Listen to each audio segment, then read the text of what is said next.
آگے بڑھتے ہیں. دوسری چیز جو اللہ تعالیٰ کو بہت پسند ہے، بلا من اوفا بعہدہ واتقی، جو انسان اپنے وعدے کو پورا کرتا ہے اور اللہ سے ڈرتا ہے، متقی بن جاتا ہے، تقوی والا بن جاتا ہے. وہ کان کھول کر کے سن لے، فإن اللہ یحب المتقین، اللہ تعالیٰ کو تقوی والے لوگ بہت پسند ہیں. تقوی کس کو کہتے ہیں؟ تقوی کا ارتھ کیا ہے؟ تقوی کا مطلب کیا ہے؟ چلیے آپ کو بتا دیتا ہوں. تقوی کا مطلب یہ ہے کہ میرے اور گناہ کے بیچ میں ایک رکاوٹ آ جائے، ایک آڑ آ جائے کہ نہیں یار یہ گناہ کا کام ہے، میں نے کرا.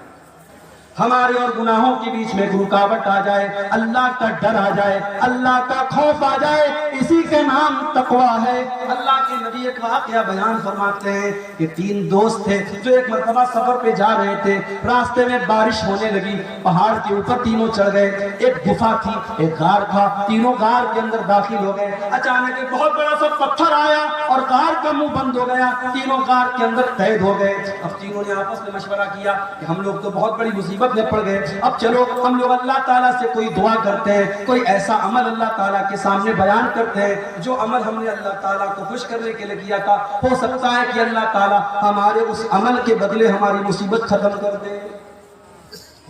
پتہ یہ چلا زندگی میں کچھ نیکیاں ایسی کر کے رکھو کہ جو صرف آپ کو پتا ہو اور اللہ کو پتا ہو.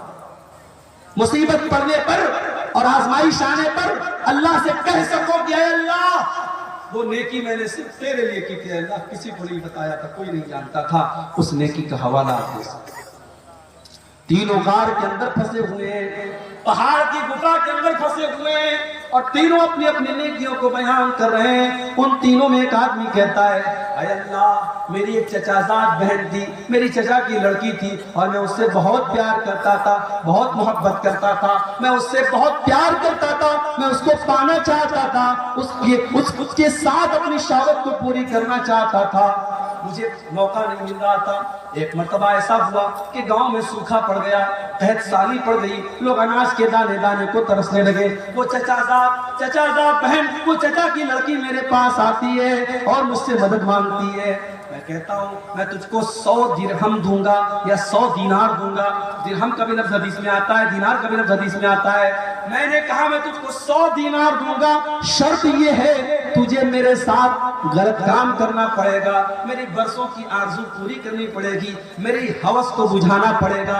اے اللہ وہ مجبور اور بےکس لڑکی حالات سے مجبور ہو کر کے میرے ساتھ اس غلط کام کے لیے تیار ہو جاتی ہے. اور جب وہ ٹائم آتا ہے، جب وہ وقت آتا ہے جب میں اس کے ساتھ بدکاری کرنے والا تھا، غلط کام کرنے والا تھا، زناکاری کرنے والا تھا، عین موقع پر اس لڑکی کی زبان سے ایک لفظ نکلتا ہے، وہ کہتی ہے اتق اللہ، اتق اللہ، اے فلاں بن فلاں، اے میرے چچا کے بیٹے اللہ سے ڈر. ولا تفض الخاتم الا بحقہ، جس چیز کو تجھے ادھیکار نہیں ہے استعمال کرنے کا اس چیز کو تو استعمال نہ کر، جس چیز پر تیرا حق نہیں ہے اس چیز پر تو اپنا حق استعمال نہ کر. اے اللہ جب تیرا نام میں اس لڑکی کے منہ سے سنا میں ڈر گیا، میں نے فوراً اپنا ارادہ چینج کر دیا، میں نے اس کو پیسہ بھی دے دیا، میں نے دینار بھی دے دیا اور اپنے غلط کام سے میں نے توبہ کری. اے اللہ اگر یہ سچا عمل میں نے تیرے ڈر سے کیا ہے، اے اللہ ہماری مصیبت کو دور کر دے. لمبی حدیث ہے، تینوں نے دعا کی، اللہ تعالیٰ نے مصیبت کو دور کر دیا. میرے پیارے ساتھیو تقوی اسی کا نام ہے، تقوی اسی کا نام ہے. ہمارے اور اللہ کی نافرمانی کے بیچ میں اور گناہ کے بیچ میں ایک بیریئر آ جائے، ایک رکاوٹ آ جائے، ایک دیوار کھڑی ہو جائے، اسی دیوار کا نام تقوی ہے. اسی لیے بہت بڑے امام پیدا ہوئے ہیں، حضرت امام طلق بن حبیب. امام طلق بن حبیب کہتے ہیں تقوی کا مطلب اور تقوی کا ارتھ بتاتے ہوئے کہتے ہیں کہ تقوی یہ ہے کہ تم کوئی نیکی کا کام کرو اللہ تعالیٰ کی روشنی میں کرو، اللہ کی روشنی میں تم نیکی کا کام کرو اور اللہ کے ڈر سے، اللہ کو راضی کرنے کے لیے کرو. اور کسی گناہ سے بچو تو اللہ کے ڈر سے بچو اور اللہ کی طرف سے روشنی میں، اللہ کی روشنی میں اس گناہ سے بچ جاؤ. اور حضرت ابو ہریرہ اور بعض روایات میں حضرت عمر کا نام آتا ہے کہ حضرت عمر فاروق نے حضرت ابی بن کعب سے پوچھا تھا کہ اے ابی بن کعب تقوی کس چیز کا نام ہے؟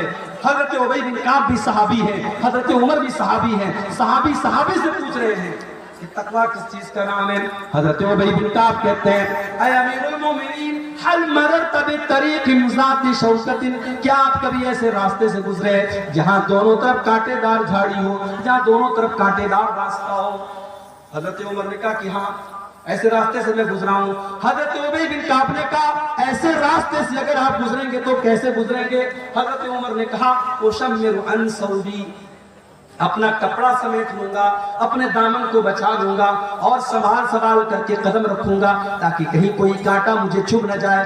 کہا اے امیر المومنین یہی تو تقویٰ ہے، یہی تو اللہ کا ڈر ہے۔ چاروں طرف شیطان کے بچھے ہوئے کانٹے، خواہشات کے کانٹے، اچھاؤں کے کانٹے، شیطان نے چاروں طرف کانٹے بچھا دیے اور ان کانٹوں سے اللہ کے دین پر بچتے ہوئے چلتے چلے جانا، اسی کا نام تقویٰ ہے۔ میرے پیارے ساتھیوں، دین کے اوپر چلنا آج کے دور میں آسان کام تو نہیں ہے۔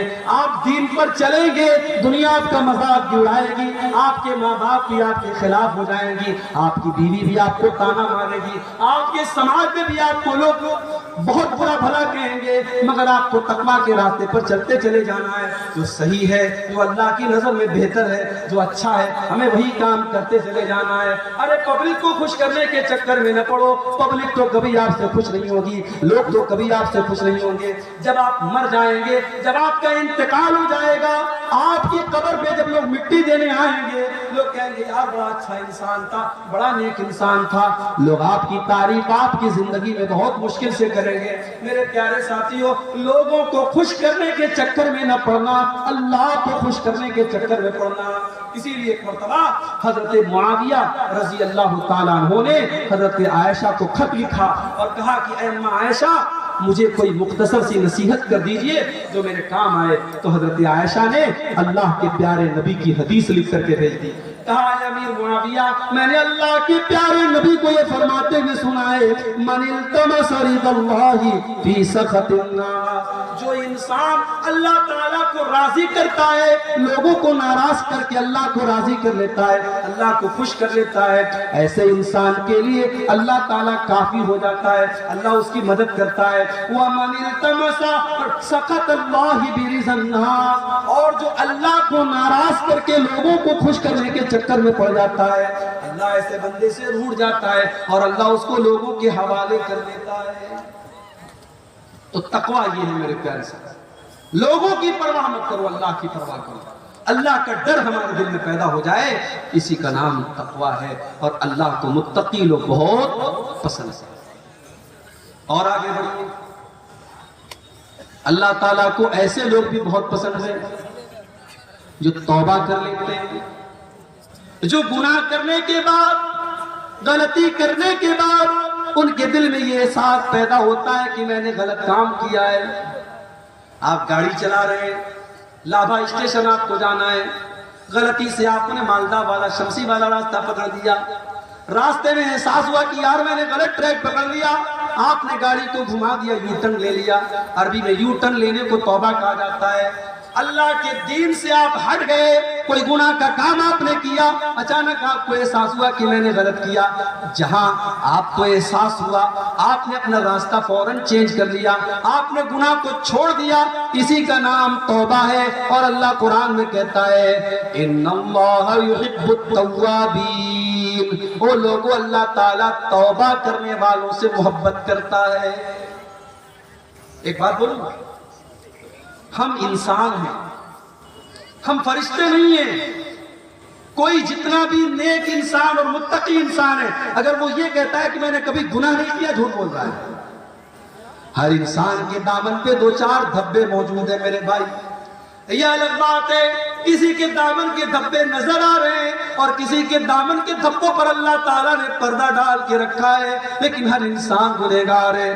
گناہ کا ہونا یہ بڑی بات نہیں ہے، گناہ کا ہو جانا یہ کوئی بہت بڑی بات نہیں ہے۔ گناہ کے ہونے کے بعد دل میں اگر یہ فیلنگ آ رہی ہے، یہ احساس ہو رہا ہے کہ ہم نے غلط کام کیا ہے اور آدمی توبہ کر لیتا ہے، تو ایسے لوگوں اللہ تعالیٰ کیا کامیاب ہو جائیں گے۔ اللہ نے فرمایا والذین اذا فعلوا فاحشۃ او ظلموا انفسهم ذکروا اللہ میرے نیک بندے وہ ہیں، میرے جنتی بندے وہ ہیں جب ان سے کوئی غلط کام ہو جاتا ہے، کوئی گناہ کا کام ہو جاتا ہے، جب وہ اپنی جان کے اوپر ظلم کر لیتے ہیں، ذکر اللہ، وہ اللہ تعالیٰ کو یاد کرتے ہیں، فاستغفروا لذنوبہم، اور اپنے گناہ کی معافی مانگتے ہیں، اللہ سے اپنے گناہ سے توبہ کرتے ہیں، استغفار کرتے ہیں، وَمَن يَغْفِرُ الذُّنُوبَ إِلَّا اللَّهُ، اور اگر اللہ تعالیٰ معاف نہیں کرے گا تو کون کرے گا؟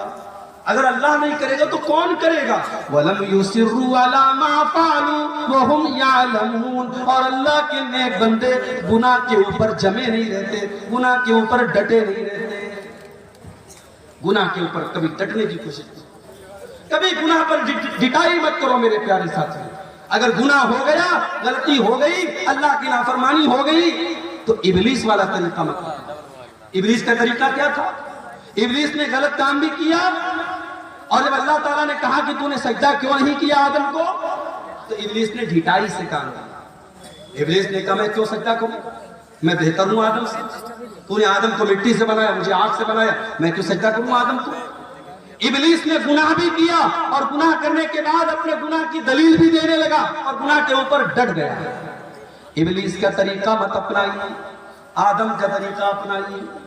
آدم علیہ السلام سے غلطی ہو گئی، ان کو احساس ہوا کہ یار میں نے بہت بڑا گناہ کر دیا، انہوں نے اللہ کی بارگاہ میں توبہ کی، ہمارے باپ آدم نے بھی کی اور ہماری ماں حوا نے بھی کی، ربنا ظلمنا انفسنا وان لم تغفر لنا وترحمنا لنکونن من الخاسرین، اے ہمارے پروردگار ہم نے اپنی جان کے اوپر بہت ظلم کر لیا، بہت غلطی کر لی، اے اللہ اگر تو نے نہیں بخشا اور تو نے رحم نہیں کیا تو ہم خسارہ اٹھانے والوں میں سے ہو جائیں گے۔ تو توبہ کرنے والے اللہ تعالیٰ کو بہت پسند۔ اور آگے بڑھیے، اللہ تعالیٰ کو پاک صاف لوگ بھی بہت پسند ہیں۔ پاک صاف، پاک صاف بجھتے پا رہے ہیں، سمجھ رہے ہیں پاک صاف کس کو کہتے ہیں؟ جو ہر اعتبار سے پاک رہتا ہو، شریر بھی پاک، آتما بھی پاک، ظاہر بھی پاک اور باطن بھی پاک، جسم بھی پاک اور روح بھی پاک۔ اللہ کو پاک لوگ بہت پسند ہے۔ عورتوں کو جو پیریڈ آتا ہے، صحابہ نے اللہ کے نبی سے پوچھا کہ اللہ کے نبی جب عورتیں پیریڈ میں ہوں تو کیا ہم ان کے ساتھ کھانا کھا سکتے ہیں کہ نہیں، ان کے ساتھ اٹھ بیٹھ سکتے ہیں کہ نہیں، ان کے شریر کو ٹچ کر سکتے ہیں کہ نہیں؟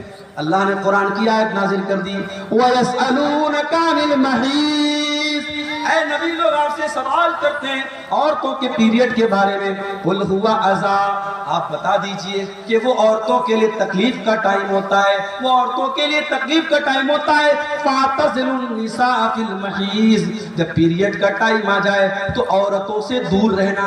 دور رہنے کا مطلب یہ ہے ان سے سمبند نہیں بنانا، ان سے تعلق قائم مت کرنا۔